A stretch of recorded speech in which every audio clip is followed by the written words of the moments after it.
Hi guys, good morning. Welcome to my vlog. And for today's video guys, actually kagigising ko lang eh. Kagigising ko lang kasi kagabi nga super ulan. Super ulan. Ngayon ay super baha naman sa daan. Yan, pakita ko sa inyo ang baha. Super baha. Aray, sakit. Kagabi pa ako nadidisgrasya. Pakita ko sa inyo ang baha kasi napakalakas ng ulan kagabi. Madaling araw, which is madaling araw talaga. Pero ewan ko lang kasi ngayon parang wala na namang bus and taxi ngayon dahil sa lakas ka ng ulan kagabi. And pakita ko sa inyo yung part na may baha dito. Hindi naman ganun kalaki ang baha o hindi ganun kataas ang baha, pero baha pa rin siya. Tingnan nyo. Ayan, dyan may baha. Hindi ganun kataas ang baha sa part na yan, pero ewan ko lang sa ibang lugar or ewan ko lang sa ibang daan kung mataas ba ang baha. Ayun, pakita ko sa inyo kasi kaninang madaling araw is ang lakas ng ulan.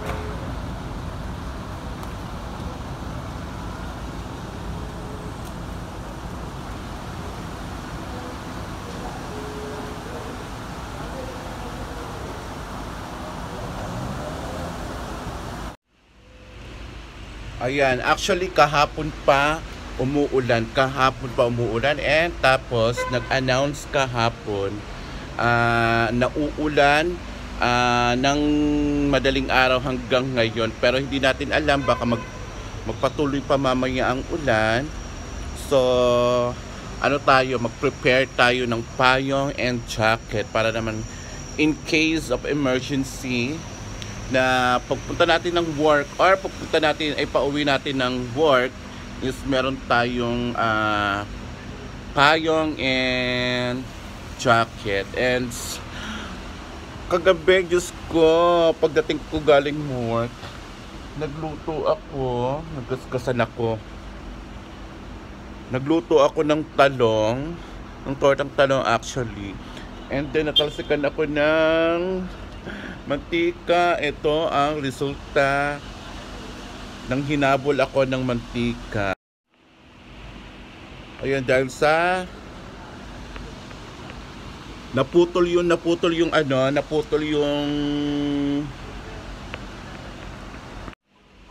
kasi yung hawakan ng talong. Anong tawag ba yun? Yung hawakan ng talong naputol kasi. Kaya ayun, nung maputol siya, tumalsik yung mantika sa kamay ko. Naiinis ako, and naiinis pa ako kasi kabibili ko lang ng isang bago kong damit. Tapos etong puti na to is natalsikan ng color. Natalsikan siya ng color dito. So nag-ano ko ng Sondrox. Nalagyan ko siya ng Sondrox. Yung suot ko naman na damit na bago, natalsikan ng Sondrox, hindi ko alam, hindi ko napansin na natalsikan siya ng Sondrox. Wala na, kumalat na. Yung baby blue, naging tanso. Kakainis. Hi, tumawag sa akin ngayon ng aking ka-workmate. Actually, kung tumawag na yung ka-workmate ko, mga 11:30 ng kanina, mga 11:30. So, nagising ako kaya tingnan yung ayos ko. Dahil nga ilang araw tayo wala masyadong tulog. Nalimungatan ako sa tawag niya. Nung sinagot ko naman, sabi niya, "Be, paano tayo makakapunta ng work? Walang bus at saka taxi." Ganun talaga, pahirapan talaga dito pag pag tag-ulan. Pag umuulan talaga rito, pahirapan ang taxi at bus. Kaya pag pupunta ka ng work mo tapos walang taxi, walang bus, ako dahil mas mabuting umuwi ka na lang. Kaso nga lang, kung uuwi ka, obligado mo pa rin pumunta ng work. So paano kami makakapunta ng work kung walang masasakyan? Kasi di ba before nung umuulan and pinick up kami ng amo talaga namin, ng boss namin. Kung naaalala nyo sa last month yata yun na ginawa kong vlog, umulan siya, ang lakas-lakas ng ulan hanggang maggabi din. And Walang bus, walang taxi, and super taas ng mga baha. Kung nakikita nyo lang dito, naglulutawan ang mga sasakyan sa baha. Kaya yung ibang mga sasakyan nasira, iniiwan na lang ng mga driver sa ano, kasi hindi nila mapa-under dahil ang taas ng ulan, ang taas ng baha. I mean, kaya ayun, tumawag yung kasama ko, sabi ko umuwi ka na lang muna, tapos sabay na lang tayo if ever, baka mamaya may bus na. Sa ngayon talagang ngayong oras na to wala talagang bus. Kasi mahirap talaga ang bus ngayon dahil nga sa taas ng baha. Doon malapit sa pinagtatrabahoan namin, napakataas talaga ng mga baha doon, mga kababe. So dito at least normal lang yung ano niya dito, baha. Ewan ko lang talaga, pakita ko sa inyo. Oh my god, dito pala sa baba mismo ng ano namin, sa baba pala mismo ng building namin. Ipapakita ko sa inyo, ha. Diyos ko, may baha pala dito. Ayan oh, tubig. Ayan oh, binuksan nga yung para sa kanal. Oh.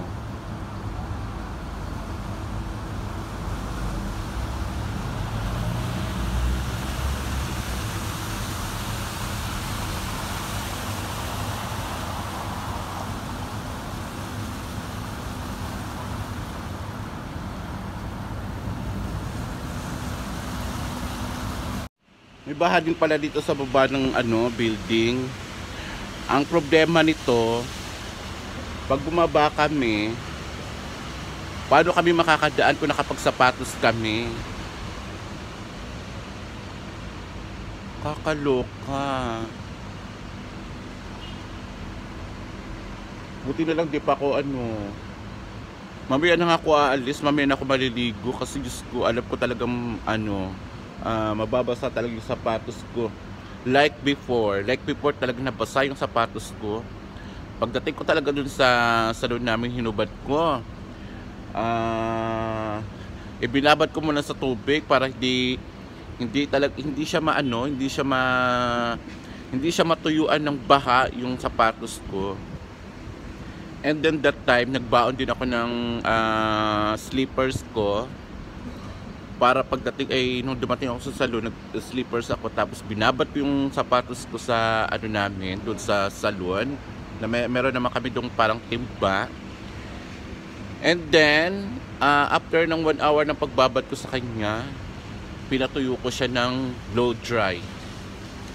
So ngayon, maghihintay ako ng mga 30 minutes bago ako maligo. Kasi pag ganito talaga maliligo ka, naku day, aalis ka, tapos kulimlim pa, o kulimlim na naman ang lugar, kulimlim na naman siya.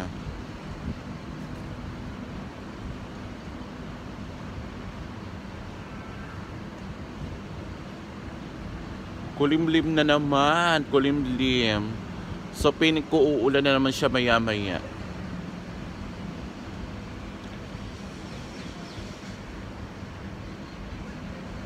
Ayun, oh, sugot talaga yung lalaki sa baha, oh.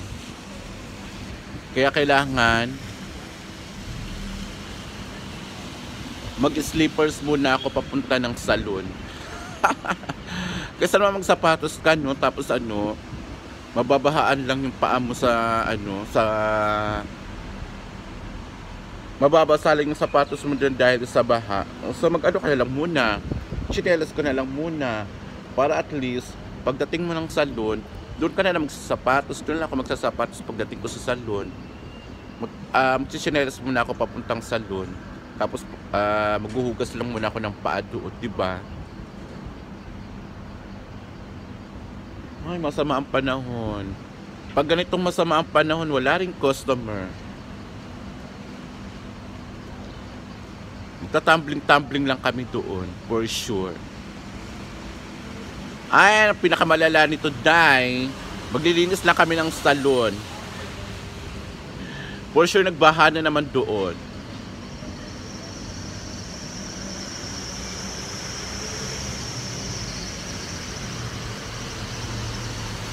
Ayan. Kulimlim na naman. Kulimlim na naman siya. For sure mamaya nito, uulan na naman to. And sana lang hindi na ganun siya kalakas para kahit paano naman. Diyos ko Yung 3 araw na nga ako hindi pumasok. Tapos kahapon pumasok ako. Super ulan pa. Tapos ngayon second day ko ulit.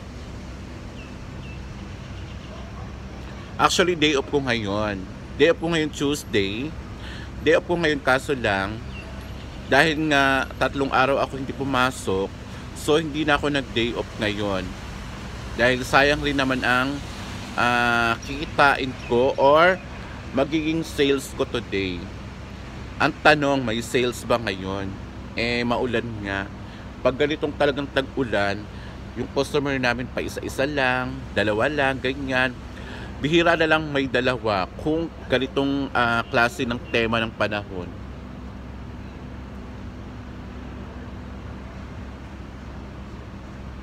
Ayun, umaambon na siya. Nag-i-start na siyang umambon.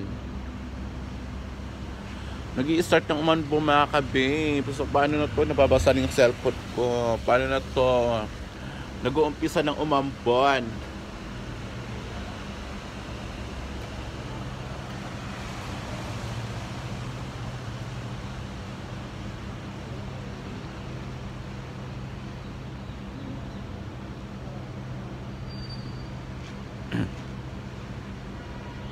Nag-uumpisa ng umambon. So anong gagawin natin ito?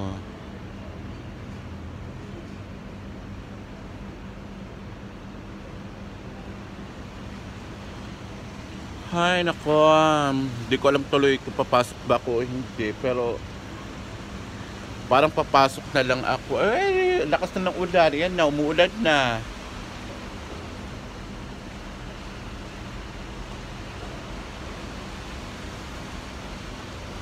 Ayan, lakas na naman ng ulan. My God.